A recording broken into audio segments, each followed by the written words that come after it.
Students, hi, this is Mr. Bob. This video is about free body diagram analysis on systems with pulleys involved. And so before watching this video, you should hopefully set up focus notes in your journal. And you can do that by hand with pencil and paper, or you can use that digital template, bit.ly/F N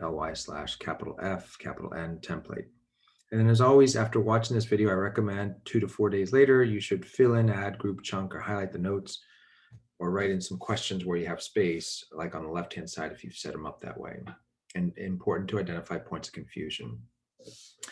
Also, just remember, always important to just not mindlessly copy. Please stop and rewind the video as needed. Actively listen and selectively write some things down that stand out for you.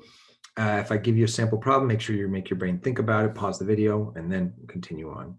And again, if you still have confusion, points of confusion are important to identify and verbalize and seek help from.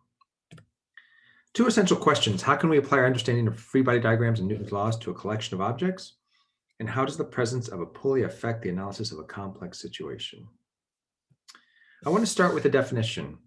And again, it's a word that is very common in the English language, but has a specific meaning when we get into physics.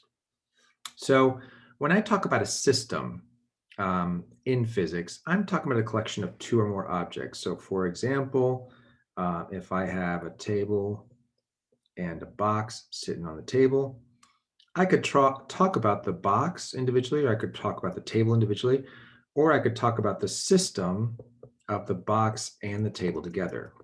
Okay, and that's going to have a particular important meaning here, important consequence here in the next slide.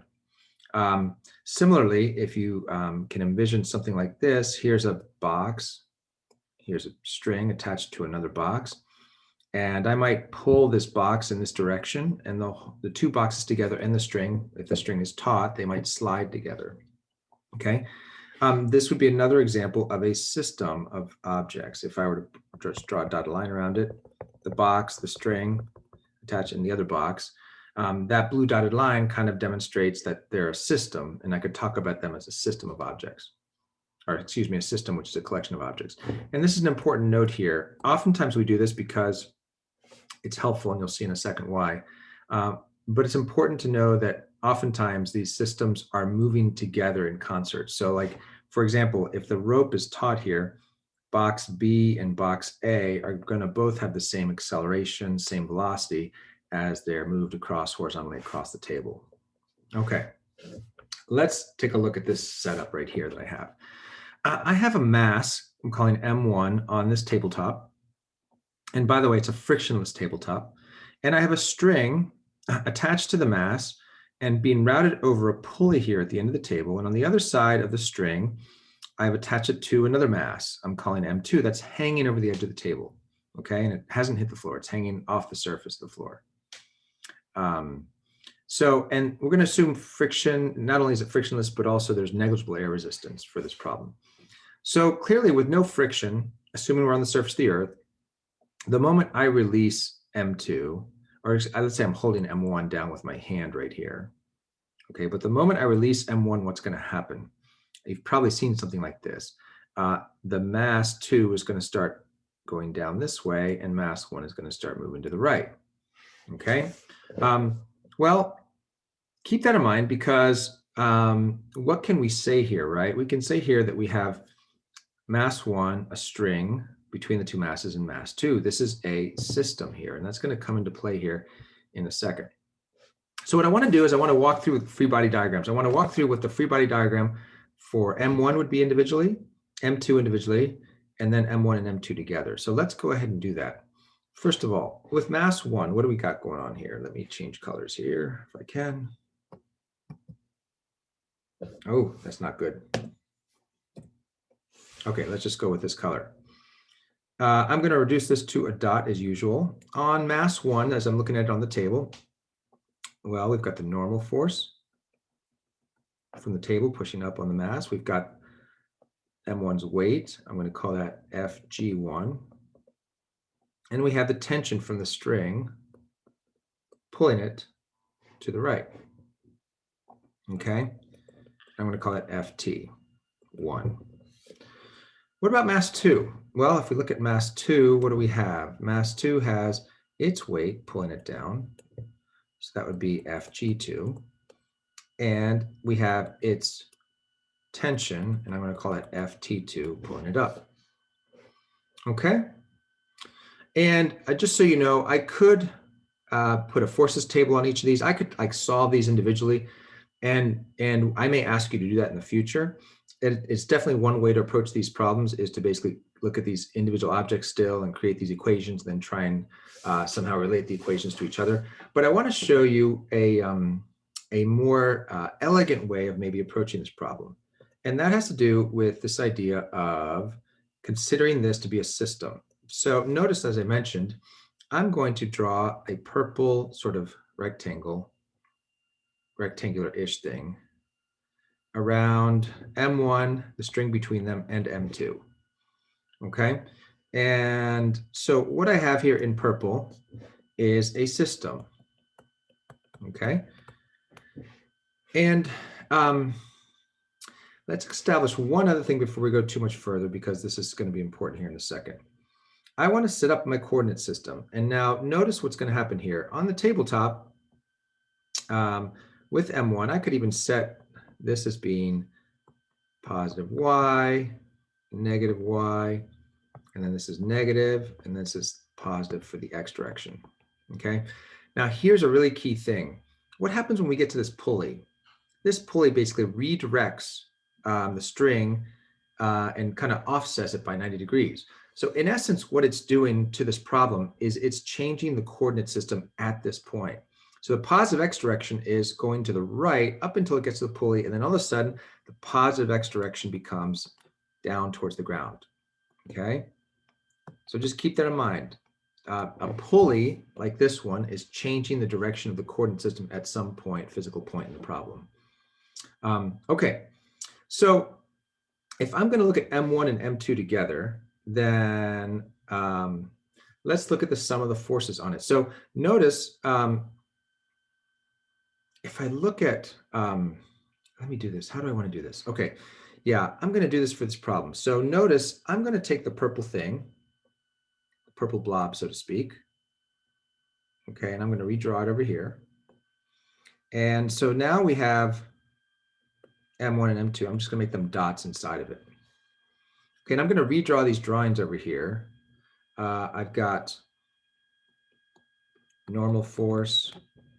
I've got FG1. I've got FT1. I've got FT2. And I've got FG2. Okay? Okay, now here is a key point. If I ask you for a free body diagram of a system, okay, then the forces that are purely internal to the system don't matter, okay, because they just kind of, they're inconsequential because they're completely internal to the system, so they don't affect how the system moves, okay? It's kind of like, the analogy I like to use is if you and a sibling, maybe you had this when you were younger, I certainly did, I was one of 8 kids.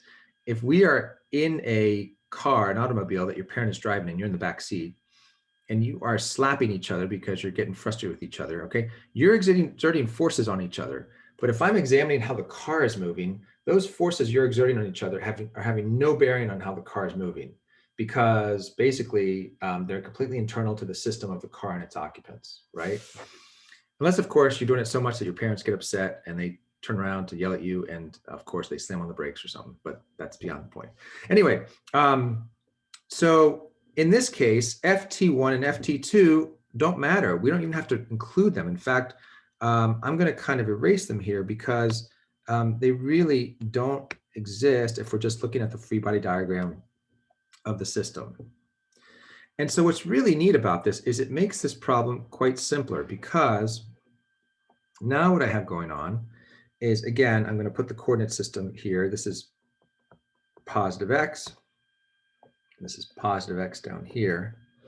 So we know that this system is not moving in the y direction, right? Because this block is not going up or down off the table, okay? So really all we're examining is the x direction. And if I want to figure out, if I want to ask the question, what is the sum of the forces in the x direction? for the system, okay, that is going to be what? From my picture here, the only force I have operating in the x direction, because I don't have anything operating in the negative x direction, the only force I have operating in the x direction is Fg2, the weight of mass 2. So Fg2 is that sum of the forces, and that equals the net force on the system, okay? And we can equate that to what?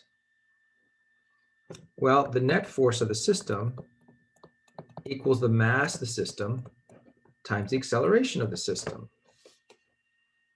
okay? And I can solve for the acceleration of the system by just dividing both sides by the mass of the system, and I get something that looks like this. Now, I can take this even further, right? Because if the net force on the system is Fg2, I can say that this is Fg2 over the mass of the system. But I can even take that further because Fg2 we know is mass 2 times the acceleration of gravity. And what is the mass of the system? Well, the mass of the system is just going to be m1 plus m2. So what do we have here? We have this formula that says the acceleration of the system is going to be equal to mass 2 times the acceleration due to gravity divided by m1 plus m2. Okay, and so what we've done here is we have been able to basically evaluate or look at a very complex system, at least on the surface, and kind of simplify it to the point where we can get an expression here. Okay, and this expression is useful to us to solve this problem. So I think that's where I want to stop on this slide. So the main points here that I'm hoping you take away from this video are as follows. Oh, first a joke, of course. Where did the king put his armies? In his sleeveys. I got that one off of Twitter. So key learnings and tips to take away from this video, amongst others that you've already taken away. One is a free body diagram on a system can ignore forces that are internal to the system. This can help simplify problems, as you just saw. The second thing is a pulley simply serves to redirect the coordinate system of a problem, and you just have to recognize where the coordinate system turns 90 degrees or 180 degrees and note that appropriately. Okay, so hopefully you can now answer these two essential questions. I hope you enjoyed this video, and thank you so much.